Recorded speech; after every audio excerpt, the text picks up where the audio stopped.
Hey everybody, how you doing? Tom Davis here. I hope you had a good week. Excuse the hat. I'm a Mets fan. Hey, let's go Mets. Hopefully by the time you see this, they'll be in first place. But anyway, because I'm recording this on Saturday. Anyway, okay, so we got some new stuff to talk about, obviously. We have a new assignment. And also Monday is the day to I'm sorry, Tuesday is actually the day to Tuesday is actually they turn in your rewrite assignment, rewrite of the leads worksheet assignment, which I want to talk about. And maybe I'm going to give away some hints here in this one. So, you might want to, sometimes I do that. I tuck in some answers into the middle of the video to see if you're watching. So anyway, but let's just first see what's due first. I'm also going to do some chapters too. Okay, so I have this in student view. Okay, so we talked about chapter 11 last week. Told you I moved that up. So we have chapters 3 and 4, which I'll talk about today. I'll talk about in this lecture. Of course, the rewrite is due October 4th. As I'll talk about that. Rewriting a worksheet. How do you do that? And then, of course, we got this new assignment, which, again, congratulations to everybody. You all get extra credit. What does that mean, by the way? I think I can explain that actually. That means that when I actually figure out your average, which is weighted heavily on the last couple assignments, I actually add up essentially a half a grade, 0.5 to your overall average. Um, so that means that, like, let's say you got like a B plus in one of your final grades for an assignment during the semester, that would essentially move up to an A, any one of them. So, all right.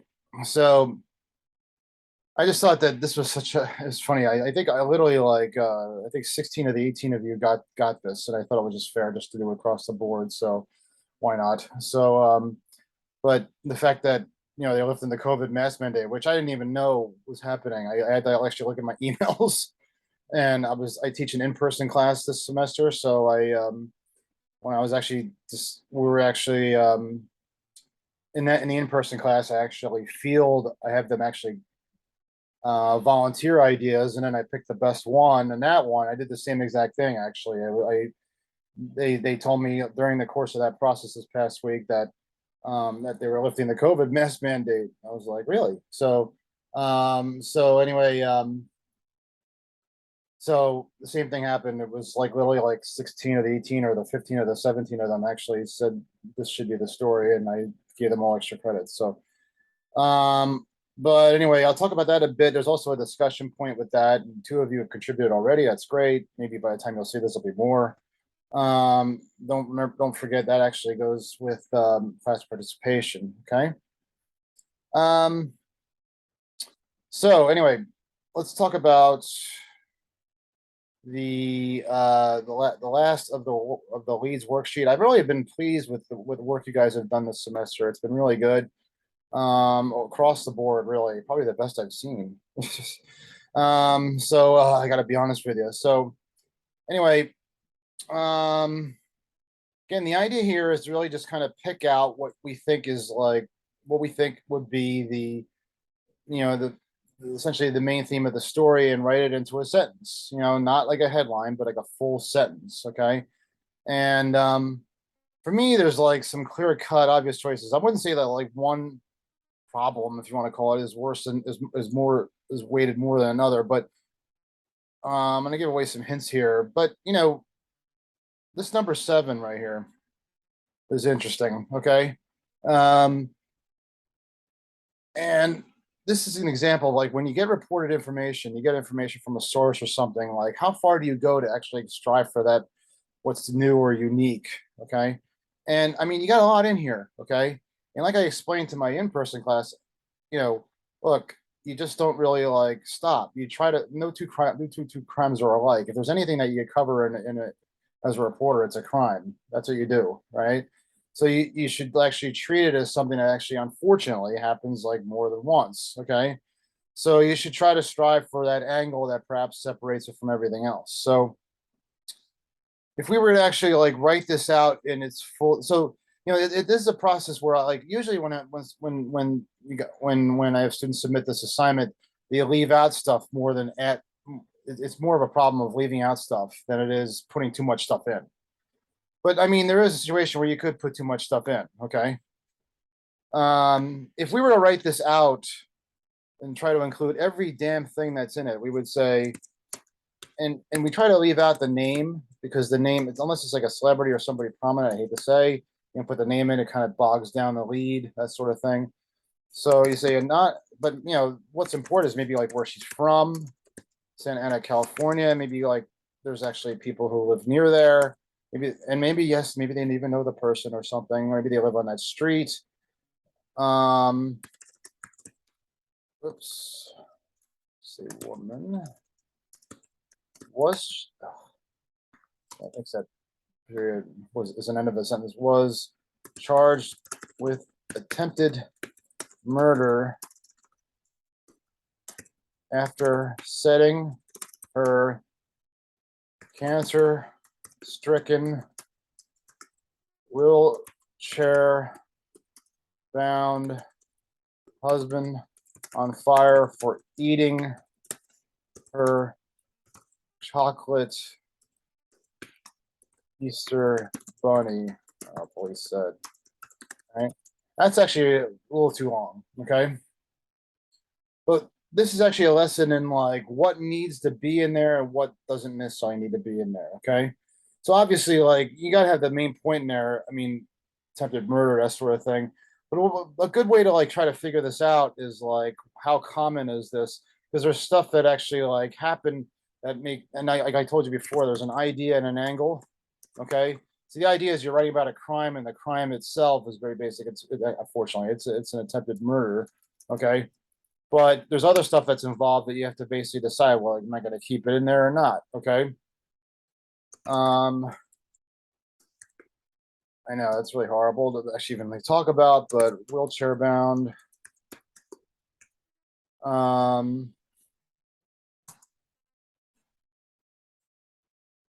Let's see here. She was charged. I mean, even like setting on fire, maybe not necessarily is important. Just as long as you, I think the you have to keep the essential things in, like attempted murder, and then of course the motive, Easter bunny. Okay, so what you have to do is you have to kind of decide like how often do these that kind of things happen.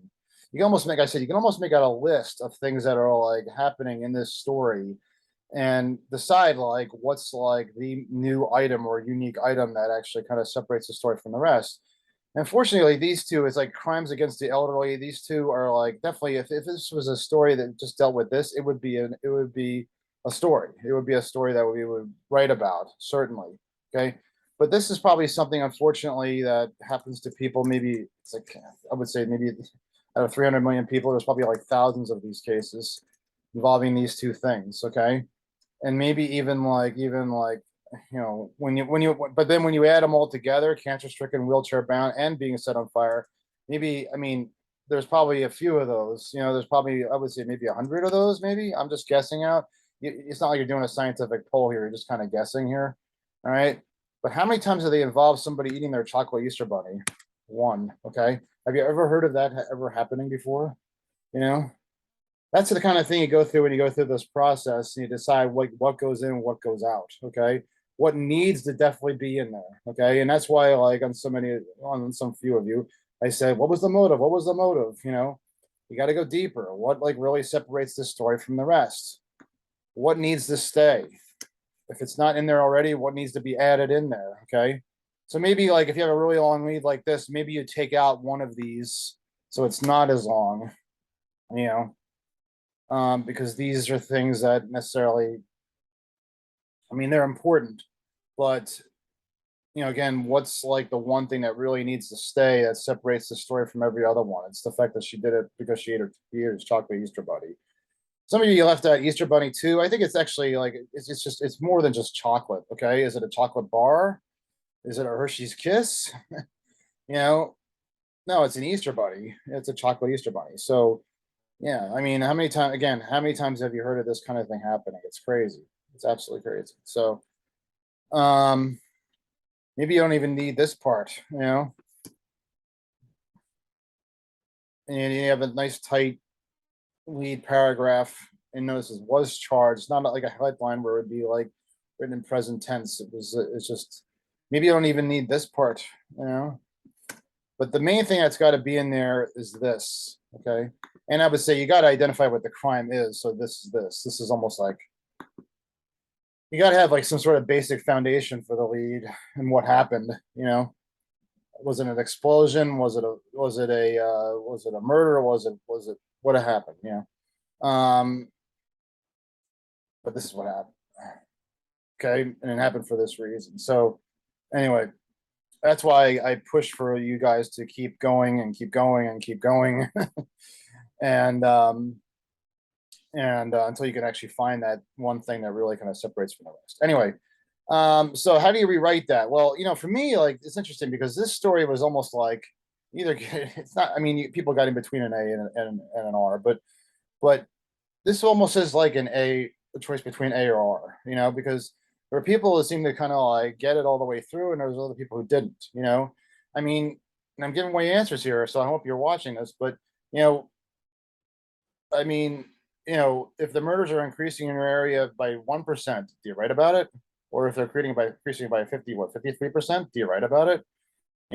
That's the choice you make. I mean, these numbers matter. And that the great thing about numbers is it allows you to be as specific as possible. Okay. So, skin cancer is increased by 10% or 1%, things like that. Okay.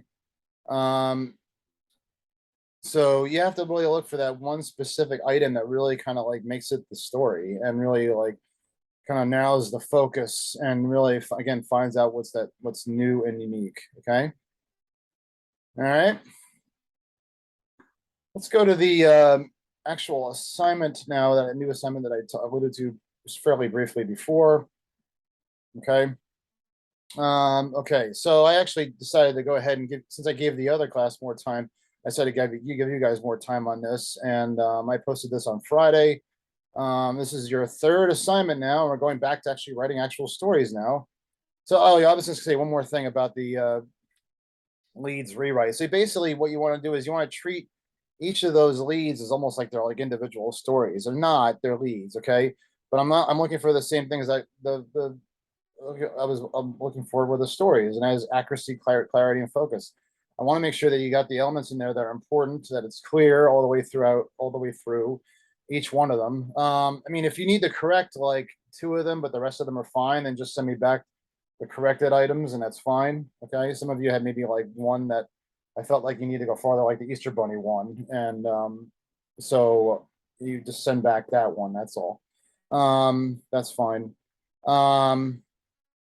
So anyway, so that basically you rewrite that leads worksheet thing as though you're like, have to rewrite a story. You have to write them better. You have to write them so they're more specific, so they're clearer, accurate, focused.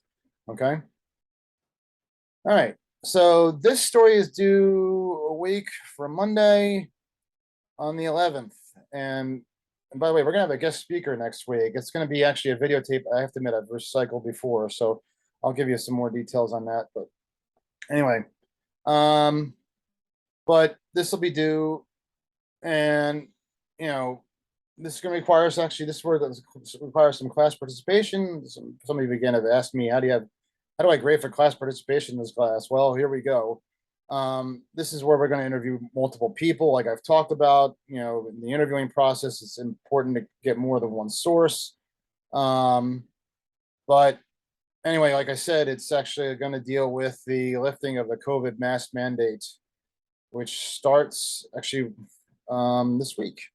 So, I'm asking you guys to please do a story that answers this question, and I want you guys to use. I should have actually said that. It is Rutgers students, so basically, everyone will be getting extra credit. So, congratulations. So, how do Rutgers students feel about lifting the mask mandate in the classrooms? So, pretty much now it's down to I guess like Hurtado in the health centers now where you have to wear them. So, but here we are. We're almost back to 2020 or early 2020. Now, this is going to be different than the in-person experience, obviously. So important notice for international students or anybody else for that matter who doesn't have access to campus and, or whatever.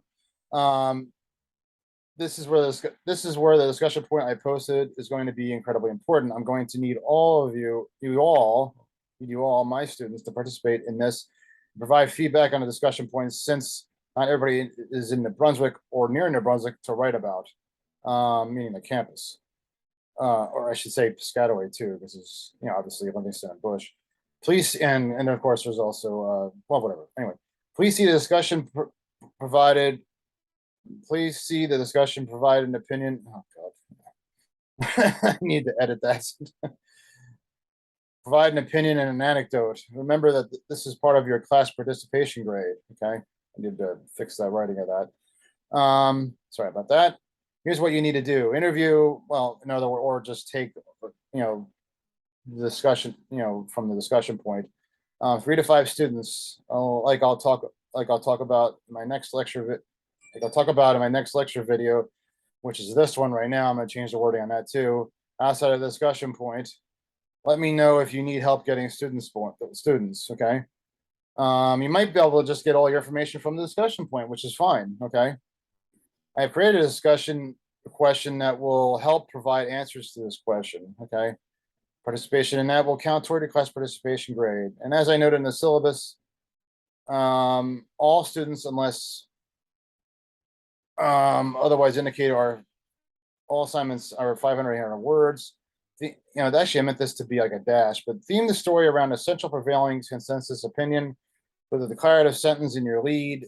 Okay, your Rutgers students say they've what? They have what? They're what? They like it, they don't like it, they have mixed opinions about it, about the university decision to lift. Oh my God, I'm sorry about this. The COVID-19 mask mandate in classrooms, or perhaps the consensus opinion is more mixed. Rutgers students say they have mixed opinions about lifting the mask mandate in classrooms. And again, this is going to be due Monday, October 10th. Okay. Not quite done yet, but anyway, so that's what you want to basically theme it around that.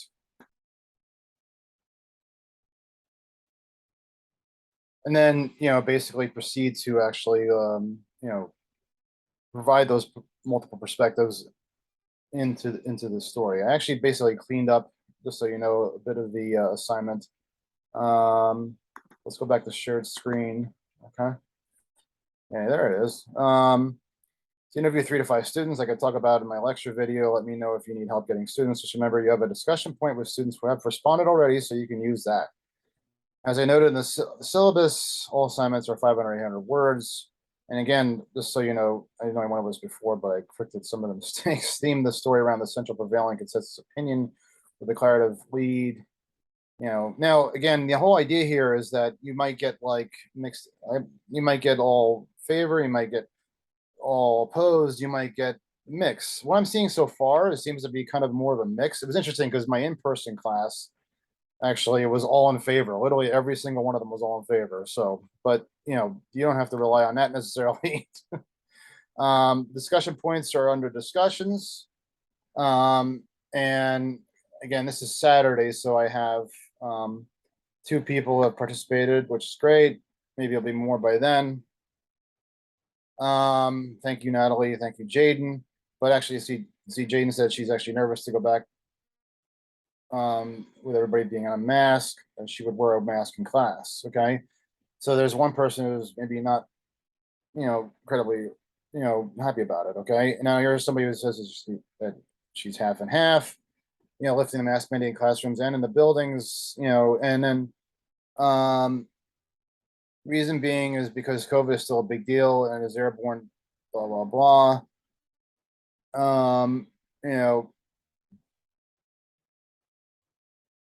It's interesting because I think this is like kind of like the anecdote I've been talking about right here. I would wear a mask in class. The only situation I would be comfortable not wearing a mask is if there were a rule where people were up to date on their vaccines, can go without being masked, and everybody else had to be. So that's basically kind of putting somebody within the story. It's like a story within a story. That's kind of like good in-depth reporting we need in stories. Basically, is to kind of like go up to people individually and say like, okay, well, how does this really impact you? I mean, I got your opinion on it, but like, show me an example where this actually personally impacts you. Okay.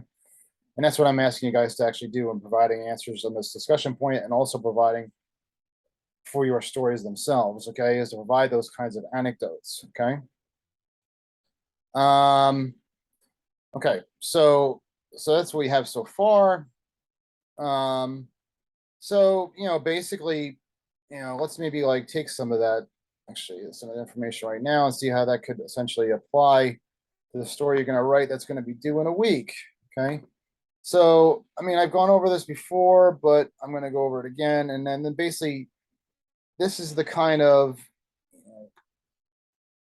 story structure I'm looking for. Again, more specific structure. Again, if you have like a crime story or something like that, you don't have like a lot of room for anecdotes. You don't have a lot of time to get anecdotes. And typically, like in that kind of story, you have just maybe a lead that basically identifies what happened, and then it's like a series of transitions. Like, this person was hurt. This is who was identified. Maybe another transition to another point that basically talks about like maybe like who was responsible in a crime or something like that. Another transition, maybe looking at like the traffic impact, that sort of thing. So there's not a lot of color, not a lot of room for that. But in this kind of story, we can provide more depth. Basically, if you could give me like 1 second here. Anyway, let's get back to where we were. Okay.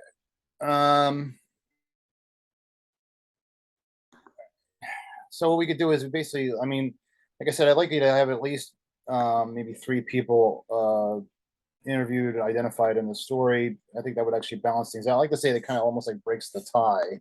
Okay. So you want to try to get anecdotes, provide depth to each of these transitions, each of these points that are made in the story. Okay. An anecdote, maybe like here. Maybe sometimes you can have like 2 anecdotes in a row. That's fine. Anecdote here, a story within a story, and maybe an anecdote here. Okay. And maybe this is actually where the quote comes in. Okay. So you have a quote here, provide some color and humanization to the story. Okay. That sort of thing. Okay. So what I'm seeing so far, I would say, is kind of like a mixed. If we were just based just on the discussion point so far, I would say that it's probably doesn't lead at this to be this way, but Rutgers students have mixed opinions about the lifting the mask mandate. Okay, so it's not a poll. I've had people basically like talk about, basically when they write these stories, they kind of almost like I'll say like 3 out of 4 people surveyed. It's not a poll. You're actually just, and I mean it's nothing scientific. What you're doing is you're providing a sort of like a window into what's going on at Rutgers. Okay, you're providing some sort of a glimpse. It's helpful to know like how people feel like things are going on here. Maybe it like helps people decide whether they want to like take classes on campus or not, or maybe they helps them decide because maybe they need to hear from other people first. You may have been through this already. I mean, my daughter was through this earlier in the year, a situation where they actually lifted the mask mandate, right? I think it was this year in the schools, and she was actually just like, I'm going to take my mask off, blah blah blah. But at that point, like a lot of people were kind of like trying to feel things out. Are other people going to do the same? Because you don't want to walk into a school necessarily. I don't know, and be the only person not wearing a mask. That was her feeling, right? So basically, like this story could be helpful in that sort of way. Are you going to be like basically walking back into a school if you are on campus or maybe in the future without people without masks? So and they want to know how other people might feel about it. Like I said, it's interesting because so far it's been a mixed on in this asynchronous class, but my in-person class, like maybe it's because they're in person, we're all very much in favor of removing the mask. Um, so basically, that's your idea here. So maybe now, based on what we've seen so far, now the transitions will basically help guide us from point to point. Okay, so what we've seen so far is some students basically, like one of the things we saw, some students say they're nervous about, lifting the masks because COVID isn't gone or something, okay? So you want to have something that kind of reflects the overall, but breaks it down into smaller pieces, okay? What's one of the first, the who, what, where, why, when's? What's one of the first reasons why people, there's mixed opinions? What's one of those mixed opinions? Okay, so then some students say they're nervous about lifting the mask because of COVID, okay? And then maybe like right here, like I said, we had pace special, we'll do this way. I think it was Natalie, right? Who was nervous about it, obviously, and that's totally justifiable opinion. Maybe like take out like a little bit of what she said about it. Sorry, let me just go back to where we were for a sec. So make sure I got her full name here. Okay. You want to identify where she is and who she is, that sort of thing. It's going really slow. Okay. So, and you're watching me do this. Okay. Okay. Anecdote.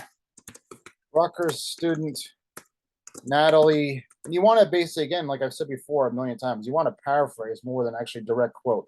You want to basically use your own words to kind of filter and kind of really edit what's being said so it's clear and understandable to everybody on every grade level, fourth grade level on up. Okay. Said she's nervous about everybody being a mess. Okay. She would still wear one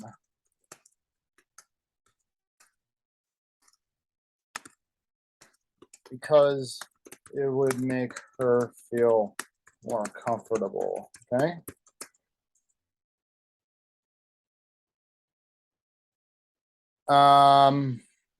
Maybe you could add to that anecdote, saying, because again, there's a lot of words here. You say like the only situation, maybe like a new paragraph, only situation where she'd feel comfortable. Again, just cutting down on like words here, comfortable, is if they required vaccinations. Don't forget, she said, okay? All right. All right. And then this actually would work as the quote, okay? Because it's actually colorful and it's emotional and it shows like humanization here. I just don't think we're over COVID. And I don't disagree with her here. But anyway. Anyway, so he said, okay. And that's how you handle maybe that one section of information that kind of backs up the overall theme of the story, okay? Excuse me, I have a bad habit of chewing my tongue. I hope that doesn't like too annoying. I really should like chew gum more often or something like that. Yeah, I got a lot of stuff from Natalie in here. So anyway, and there it goes. This thing is, this, like I said, this is a very old computer. Okay, stop. All right. Then I think then maybe we could look a little bit at what Jaden has to say here. Jaden Martinez, she's half and half. She also feels like vaccines and boosters would probably like be helpful. Find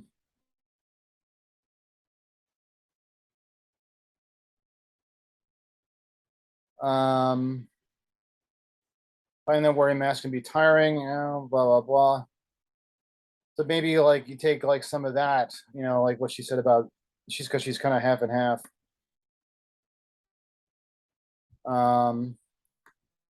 you know, so maybe like you go into maybe the next point, like, well, how else, why else do people feel this way? Or well, how else do people feel? So who, what, where, why, when, right?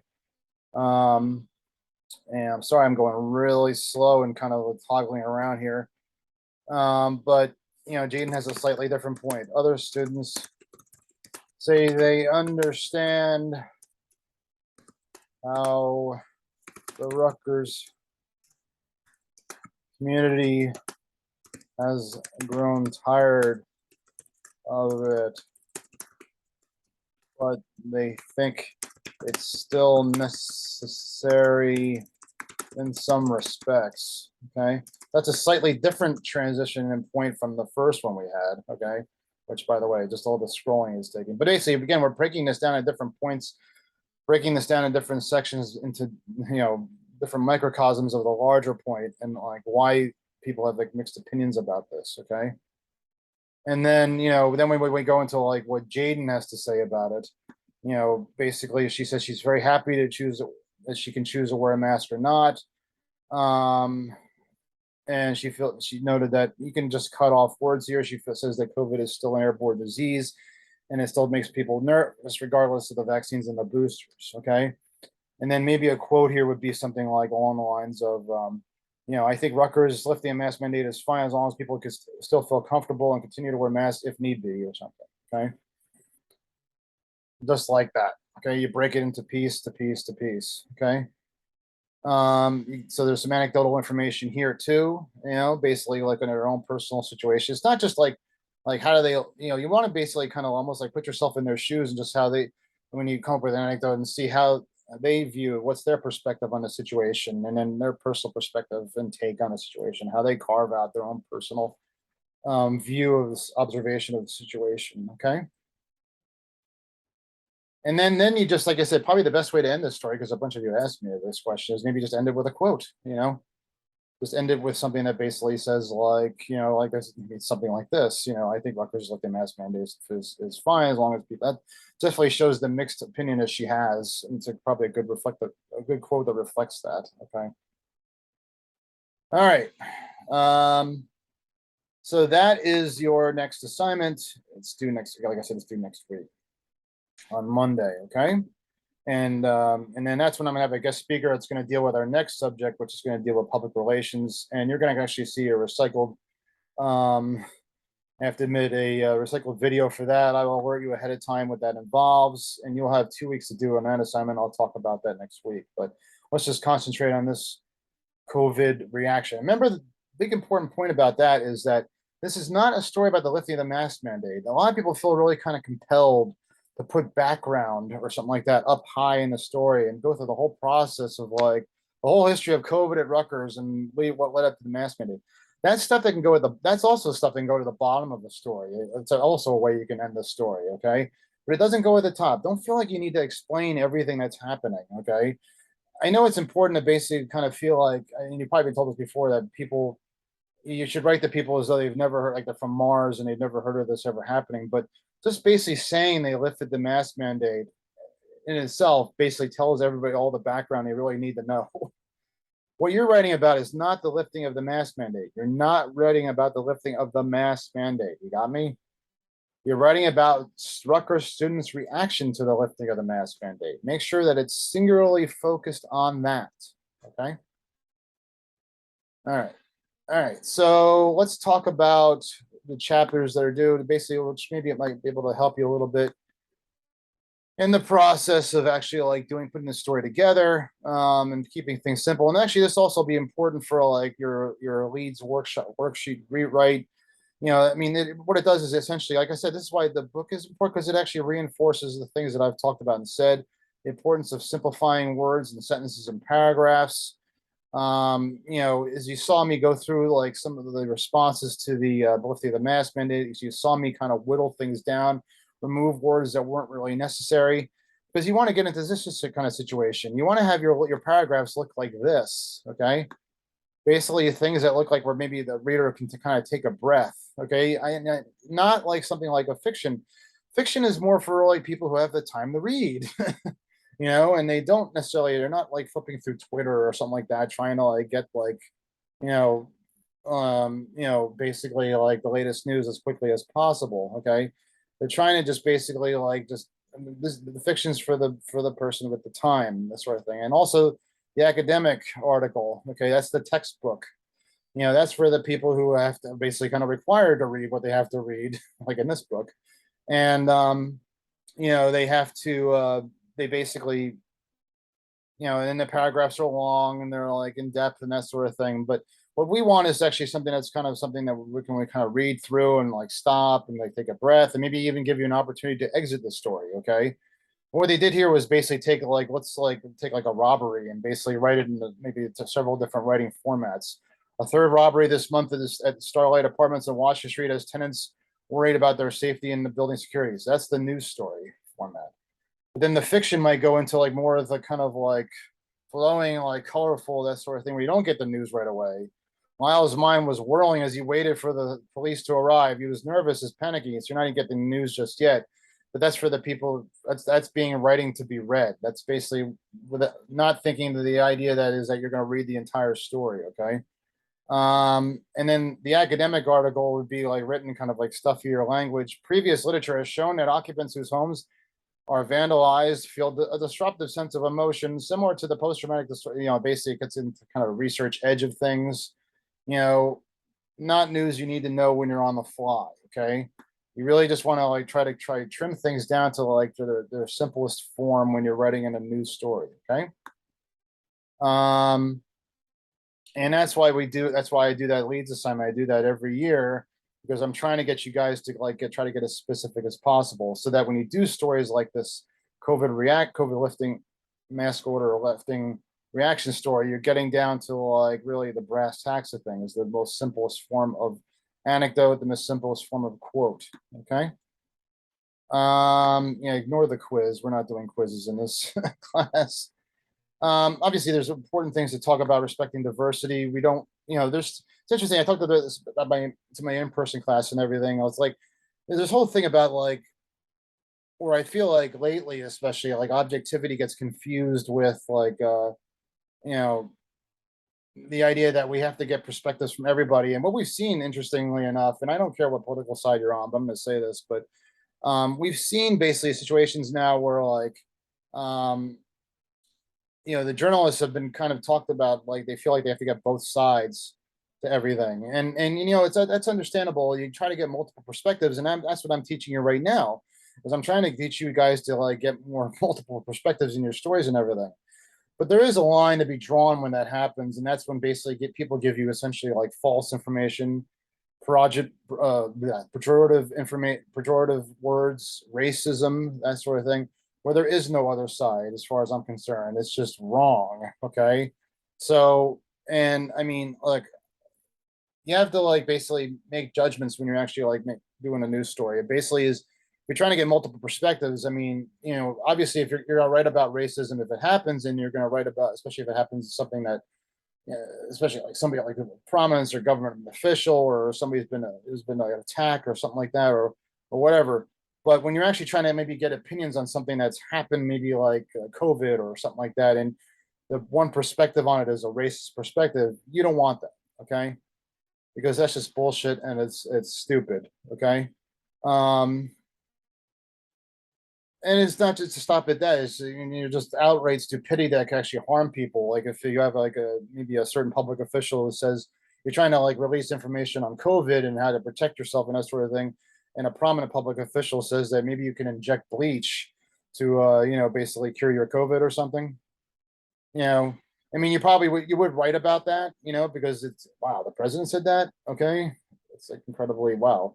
You would actually write about that, but would you actually treat it as like a legitimate perspective? No, you would actually probably get people out there to refute it, because that you actually would be doing a public service right there to make sure that people, because that's what happened after that happened. And I'm sorry to say that, and I know maybe some of you might be fans out there, but I'm going to say it. I mean, people actually did actually like try to like do things with bleach afterward, and it hurt people. So, there were other things that were brought up, like, that were like things that could be treated as medicine, stuff like that, that weren't really medicine. Okay. All right. Like I said, we don't do these assignments at the end of the chapter. Um, But the next chapter I talked about, which I assigned, which is chapter 4, actually gets into a little bit more about like some of the stuff we really need to know. And I'm just flipping my way through there to get to there. Okay, the language of news, the effectiveness of words. I just want to like talk about that a little bit because again, this is also goes to the whole idea of like, I mean, some of the things I saw actually like in the leads worksheets. You want to write, make sure that you're writing in an active voice, and that means putting the noun before the verb. Okay, I saw a lot of people like putting like clauses at the beginning of their sentences in that leads worksheet. You don't want to do that. You don't want to like. I mean, first I would see people say like, "Yesterday this happened." You don't talk like that. Okay, like you when you're giving it, like if you were to ask me like, "What happened? Like, did you hear about the fire? What happened with that fire?" Or you want to say like well somebody was hurt, you don't want to say like well yesterday on December on September 30th somebody was hurt. You wouldn't say it like that, right? You wouldn't like qualify it with a clause. You would say like somebody was hurt yesterday, and you would basically get right to the point. Okay, so you try to like simplify your language as quickly as possible and make the sentences as declarative as possible. Okay. See, that's the active and passive voice. The active voice is the batter hit the ball, and then the passive voice is the ball was hit by the batter. So basically, you would say something along the lines of like 53. You wouldn't say 53% was the number reported by the State Bureau of Investigation. You would say the State Bureau of Investigation reported that the murder rate increased 53%. It's much more declarative, much more straightforward. Okay, and just like you would when you write this story, you would say that Rutgers students feel this way. You wouldn't say like you wouldn't go into this whole preamble like the masks were lifted and therefore Rutgers students were elated or something like that. That's a very long and slow way to enter the story. You would say like Rutgers students feel this way about lifting the mask mandate. Okay. Yeah, you don't want to like sound like Shakespeare when you do these stories. Okay.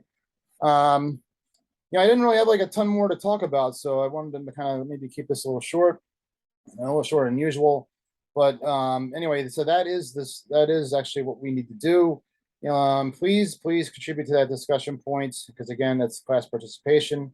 It's very important. And anyway, that's really it, guys. So I want to like see that. I want to see maybe if you have any questions during the week. We've had people already do some office hours, so please feel free to do that. We've done some Zoom sessions. That's been great. If you want to like show me like maybe a rough draft ahead of time, that's fine. Okay. So anyway, that's it. So I'll be talking to you guys next week. I'll see you later.